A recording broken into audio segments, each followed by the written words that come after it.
नमस्कार, मैं हूं पीयूष शर्मा और आप देख रहे हैं नेक्स्ट 9 न्यूज नेशन। अब बात करते हैं राष्ट्रपति चुनाव की। राष्ट्रपति रामनाथ कोविंद का कार्यकाल 25 जुलाई को खत्म हो रहा है। इससे पहले देश का अगला और 15वां राष्ट्रपति चुन लिया जाएगा। पिछले 45 साल से इसी तारीख को निर्वाचित राष्ट्रपति कार्यभार संभालते रहे हैं। नीलम संजीव रेड्डी ने 25 जुलाई 1977 को राष्ट्रपति पद की शपथ ली थी। इसके बाद से शपथ की यह तारीख करीब फिक्स हो गई है। राष्ट्रपति चुनाव को लेकर पार्टियों की अपनी तैयारी है, लेकिन यहाँ बात उस प्रक्रिया की करते हैं जिसके बाद देश को अपना प्रथम नागरिक मिलता है। देखिए हमारी एक खास रिपोर्ट। पहले आसान थी चुनाव प्रक्रिया, फिर कठिन करनी पड़ी। भारत का कोई भी नागरिक कितनी भी बार राष्ट्रपति पद का चुनाव लड़ सकता है। चुनाव लड़ने के लिए कम से कम 35 साल की उम्र होना जरूरी है। लोकसभा सदस्य होने की पात्रता और किसी के भी लाभ के पद पर न होने के साथ साथ उम्मीदवार के पास कम से कम 50 प्रस्तावक और 50 समर्थक विधायक होने चाहिए। शुरुआत में यह संख्या 2-2 थी, यानी कि राष्ट्रपति चुनाव लड़ने के लिए केवल 2-2 अनुमोदक और 2 नॉमिनेट करने वाले विधायकों की जरूरत होती थी। इसलिए उस दौर में यह चुनाव लड़ना बेहद आसान था। करीब 20 साल तक इस नियम का दुरुपयोग भी हुआ। 1974 में संविधान संशोधन करके 2-2 विधायकों के अनिवार्यता को हटाकर यह संख्या 10-10 की कर दी गई। फिर 1997 में संशोधन करके इस संख्या को बढ़ाकर 50-50 कर दिया गया। यानी अब अगर कोई व्यक्ति राष्ट्रपति का चुनाव लड़ना चाहता है तो यह जरूरी है कि उसे इस चुनाव में शामिल होने में कम से कम 100 विधायक जानते हों। चुनाव में कौन कौन नहीं दे सकता वोट? देश के राष्ट्रपति का चुनाव अप्रत्यक्ष रूप से होता है, यानी कि जनता इसमें वोट नहीं दे सकती। चुनावी प्रक्रिया में राज्यसभा और विधान परिषद में नामित सदस्य और विधान पार्षद भी शामिल नहीं हो सकते। केवल निर्वाचित राज्यसभा सांसद, लोकसभा सांसद और विधायक ही वोट दे सकते हैं। अगर किसी राज्य का मुख्यमंत्री विधान परिषद का सदस्य है तो वह भी राष्ट्रपति के निर्वाचन में मतदान नहीं कर सकता। राष्ट्रपति चुनाव में एकल हस्तांतरणीय मत यानी कि सिंगल ट्रांसफरेबल वोट प्रणाली के जरिए मतदान होता है। इसका मतलब यह हुआ कि राज्यसभा, लोकल और विधानसभा का एक सदस्य ही वोट कर सकता है। अगर किसी राज्य में विधानसभा ही भंग हो गई तो संविधान के अनुच्छेद 71(4) में स्पष्ट रूप से लिखा है कि राष्ट्रपति पद का चुनाव किसी भी स्थिति में नहीं रुकेगा। अगर किसी भी राज्य की विधानसभा भंग है या कई राज्यों में विधानसभा सीट रिक्त हैं तो भी राष्ट्रपति पद के लिए चुनाव तय सीमा में ही होगा। गोपनीय होता है चुनाव, बैलेट से पड़ते हैं वोट।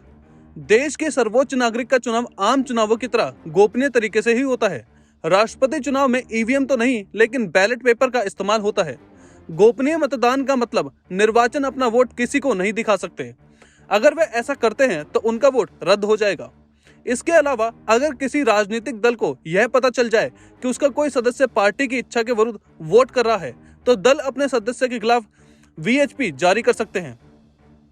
सबसे ज्यादा वोट मिलने पर भी जीत जरूरी नहीं है। सामान्य तौर पर जो उम्मीदवार सबसे ज्यादा वोट पाता है वह अपनी सीट पर विजेता घोषित कर दिया जाता है। लेकिन राष्ट्रपति चुनाव में हार या जीत वोटों की संख्या से नहीं बल्कि वोटों की वैल्यू से होती है। राष्ट्रपति चुनाव में उम्मीदवार को सांसदों और विधायकों के वोटों के कुल मूल्य का आधे से ज्यादा हिस्सा हासिल करना होता है। मौजूदा समय में राष्ट्रपति चुनाव के लिए निर्वाचक मंडल या इलेक्टोरल कॉलेज के सदस्यों के वोटों का वेटेज 10,98,903 है। जम्मू कश्मीर विधानसभा के वोटों का मूल्य 6,264 है, जो फिलहाल निलंबित है। इसे घटाने के बाद राष्ट्रपति चुनाव जीतने के लिए कम से कम 5,86,320 वोट मूल्य की जरूरत होगी। ऐसे पता चलता है सदस्यों के वोटों का मूल्य। संविधान के अनुच्छेद 55 में वोटों के मूल्य के बारे में बताया गया है। इनका मूल्य कैसे तय किया जाता है इसका भी तरीका दिया हुआ है। यूपी में एक विधायक के पास सबसे ज्यादा 208 वोट होते हैं। सभी 403 विधायकों के वोटों की वैल्यू 83,824 होती है। इसी तरह सिक्किम के विधायक के पास सबसे कम 7 वोट होते हैं। सभी 32 विधायकों के कुल वोटों की वैल्यू 224 होती है। तो सवाल यह है कि इन विधायकों की वैल्यू तय कैसे होती है? आइए जानते हैं। विधायकों के वोटों की वैल्यू। किसी राज्य के विधायक के पास कितने वोट हैं इसका पता लगाने के लिए उस राज्य की जनसंख्या के राज्य विधानसभा सदस्यों की संख्या से भाग कर दिया जाता है। इसके बाद जो अंक निकलता है उसे फिर 1000 से भाग दिया जाता है। जो अंक प्राप्त होता है उसी से राज्य एक विधायक को वोट का अनुपात निकालता है। सांसद के वोट की वैल्यू।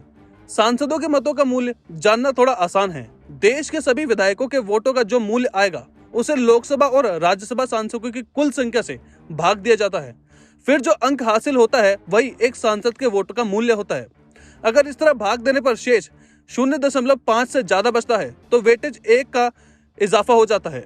यानी कि सांसद के वोट की वैल्यू 708 होती है, यानी कुल 776 सांसदों के वोटों की संख्या 5,94,408 है। 1971 की जनसंख्या के आधार पर होती है गणना। संविधान 2001 के अनुसार वर्तमान में राज्यों की जनसंख्या वर्ष 1971 की जनगणना के आंकड़ों पर आधारित है, जिसमें बदलाव वर्ष 2026 के बाद ही जनगणना के आंकड़ों प्रकाशित होने के बाद किया जाएगा। संविधान में राष्ट्रपति चुनाव के जुड़े अनुच्छेद 54, इसमें बताया गया है कि राष्ट्रपति चुनाव में कौन कौन वोट डाल सकता है। अनुच्छेद 55, इसमें बताया गया है कि राष्ट्रपति का चुनाव कैसे होगा।